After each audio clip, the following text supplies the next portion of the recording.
مشكلة الاكتئاب اللي أنا وأنت وكلنا بنمر بيها، إيه الحل للاكتئاب؟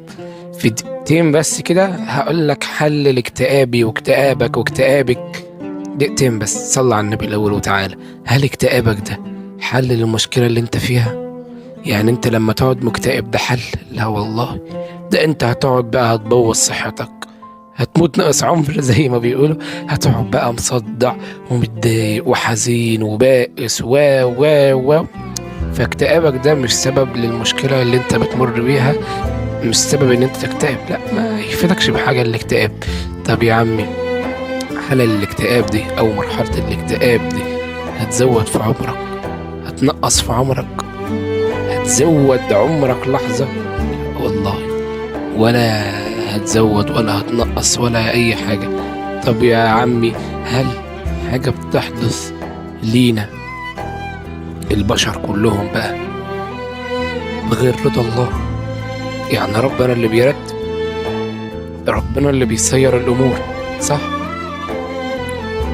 طيب هل الابتلاء هيزود رزقي؟ هل رزقي هيزيد من الابتلاء؟ لا والله، بالعكس، ده انا كده لما اكون مكتئب اقعد كده ادعي ربنا، يا رب ارزقني، يا رب نفذ اللي في بالي، يا رب يا رب يا رب، وربنا يخرج لي منها بدعاء، وربك بيحب العبد الملح في الدعاء. ماشي. فلو رزق ربنا كاتبه لك، لو حاجة ربنا كاتبها لك، ورزقكم في السماء وما توعدون. الاكتئاب ده والله مش سبب. وهقول لك بقى في الاخر ان الاكتئاب ده يعني مفيش حاجة اصلا اسمها اكتئاب. طول ما انت متيقن في وجود ربنا وربنا معاك مفيش اصلا حاجة اسمها اكتئاب. ازاي بتمر اصلا باكتئاب وربك موجود؟ فتفكرش يا سيدي في الحاجات دي، كلها حاجات تافهة. بدل ما تقعد تفكر انك متضايق ولا انك حزين، اقعد ادعي ربنا يخرجك من المشكلة اللي انت بتمر بيها. والله العظيم انا عن تجارب ما بخرج من مشاكل او حاجة بتحصل انا بتمناها الا بالصلاة على النبي. ما بخرج من حاجة او يتحقق لي حاجة انا بتمناها الا بالصلاة على النبي، فصلى عليه.